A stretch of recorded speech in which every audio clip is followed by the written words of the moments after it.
મિત્રો કેમ છો બધા મજામાં? હું તે મજામાં છું. તો હવે અત્યારે કેટલા વાગી ગયા છે? અત્યારે જો વાગ્યા છે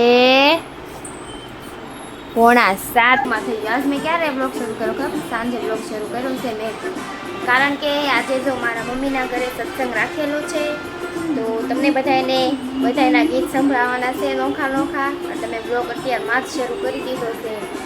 અને જો મારે તો જો અત્યારમાં તો રસોઈ થઈ ગઈ છે, થોડી ઘણી સત્સંગમાં જવાનું છે વહેલા. તો 9 વાગ્યાનું કીધું છે મારી મમ્મીએ, પણ આપણે કાંઈક નવરા થઈ તો જ આવી ને. બધે મને બાબલા એમ જોતો હોય ને તે સારું હાલો. તો હવે રસોઈ કરી અડધે નવરાથી જાય સત્સંગમાં, એટલે તમને બધાને સરસ મજાના બધાના ગીત સંભળાવું. સત્સંગમાં બધા કોણ કોણ કેવું ગીત ગાય છે, એટલે બન્યા રહેજો બ્લોગમાં. અને આજ તમારે પણ આરવાર સત્સંગ કરવાનો છે. જો મેં શાક બનાવી નાખ્યું છે, બતાવું તમને બધાને એનું શાક બનાવ્યું. તો વાલોરનું શાક બનાવ્યું છે, વાલોર ને ટમેટા. મેં ટમેટું નાખ્યું છે વાલોરના શાકમાં, વાલોર ટમેટાનું શાક બનાવ્યું છે. અને રોટલી તો હમણાં ઘડીક રહીને બનાવીશ, પછી ગરમા ગરમ ખવાય ને એટલે ઘડીક રહીને રોટલી બનાવીશ. રોટલી બાંધી નાખ્યો છે. આવા કલરની નેલ પોલિશ લાવી છે. કેવી છે? સારી લાગે છે? તમને બધાને ગમે આવો કલર? નોખા નોખા કલરની ટ્રાય કરાય, મસ્ત છે કલર. હાલો ઘડીક નવરા બેઠા છે તો નેલ પોલિશ કરી નાખી. જોઈ જવો જરાક સારા રેંગ્યા છે. નેલ પોલિશ તો કરી નાખી છે, સારા લાગે છે. આછો કલર છે થોડોક. દેખો દેખો દૂર સે હી દેખો. અને જુઓ અત્યારે તો વરસાદ આવે છે ક્યાંનો, બહુ ઝાઝ આવી ગયો વરસાદ. ક્યાંનો આવતો હતો અને અત્યારે શું હા વહી ગયો છે. અને અંધારું જોરદાર છે, બહુ વધારે અંધારો હતો વરસાદ. આજ કેવો વાર છે ખબર? શનિવાર છે. બધા એવું કહેશે કે શનિવારે વરસાદ આવે ને તો 8 દિવસ વરસાદ આવે, એવું કહે છે બધા. મને તો એ કાંઈ ખબર નથી, પણ બધા એવું કહેશે કે શનિવાર વરસાદ આવે ને તો 8 દિવસ આવે. તો હવે કાલ કયો વાર? રવિવાર. કાલે આવશે તે વરસાદ. કાલ ક્યાં જવાનું? ક્યાંય નહીં, ઘરે ને ઘરે બેઠા રહેવું. વરસાદ આવવાનો જ છે હવે. અત્યારથી કેવો મસ્ત મજાનો તડકો હતો, વરસાદે નહોતો આવતો. રવિવાર આવ્યો ને એટલે વરસાદ આવે. વાતાવરણ મસ્ત કરી નાખ્યું, ઠંડુ ઠંડુ ઠંડુ વાતાવરણ છે, મસ્ત મજાનું. પવને બહુ મસ્ત આવે છે. સારું હાલો તો આપણે રોટલી બનાવી છે, તો રોટલી બનાવી નાખવી. ફોનમાં ચાર્જિંગ નથી, ચાર્જિંગમાં મૂકી દઉં પછી આપણે બધાને સત્સંગ કરવાનું છે ને આજે, ચાર્જિંગ કરવું પડે. હવે જો ગૌતમ આવી ગયા છે ઘરે. જય મહાદેવ મિત્રો, હાલો જમવા બધા. જોઈ જમવા મળ્યા છે. વાલોનું શાક બનાવ્યું હતું, પાપડ શેક્યા છે, છાશ ને સૌ બધા જમવા આવે, જમી લેવી. તો હા હાલો અમે જો જમીન થઈ ગયા છે નવરા. તો હવે જવાનું છે સત્સંગમાં. સત્સંગમાં જાવી. રીયુભાઈ ક્યાં ગયા? એવું બધું નથી બતાવું ભાઈ. રીયુ આમ જોઈ શું કરે છે? સારું હાલો અહીંયા હું આવી ગઈ છું. મારા મમ્મી ઘર આવી ગઈ છું. બધા પહેલા સત્સંગ કરવા જો બધું પાથરી દીધું છે, તૈયાર કરી નાખ્યું બધું. રિયાંશભાઈ જો આવીને તરત રમવા માંડ્યા છે. હજી તો 9 જ વાગ્યા છે. બધા હજી વાર લાગે ને કામ બામ કરે તો. હું આ જેલી નવરી થઈ ગઈ તે વી આવી. જો મારા મમ્મી સામે બેઠા છે. જો સારું હાલો કન્ટિન્યુ બન્યા રહેશે વિડીયામાં. હમણાં સત્સંગ શરૂ થઈ જશે.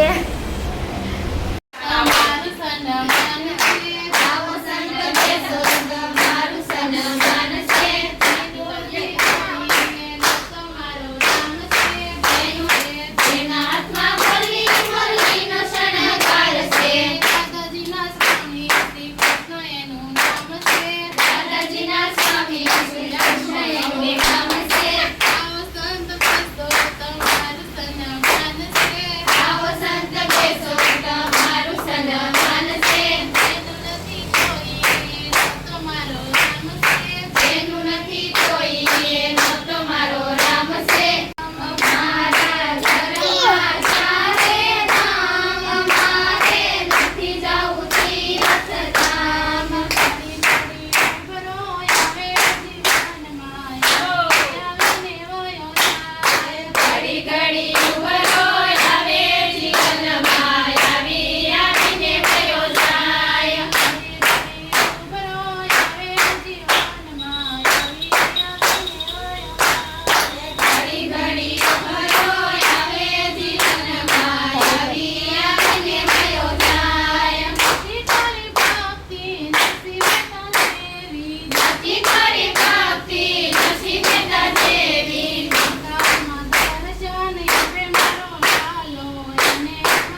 બતાવો બધા કુંભણિયા મગાવ્યા છે અને ચિપ્સ મગાવી છે હારે કાંદા આપે ખાવા આમાં લીંબુ ને એવું પડ્યું છે જો આ બધાય બે ગયા છે આ બધાય બે ગયા છે ખાવા સત્સંગ પૂરો છો ને પછી ભૂખ્યા થઈ ગયા તાળીઓ પાડી પાડી અને પછી મગાવ્યું રિયાઝભાઈ સૂઈ ગયા છે સારું હાલો નાસ્તો કરી લેવી અને આજનો બ્લોગ અહીંયા પૂરો થાય છે તમને હોય તો લાઈક શેર અને સબસ્ક્રાઈબ કરવાનું ભૂલતા નહીં જય માતાજી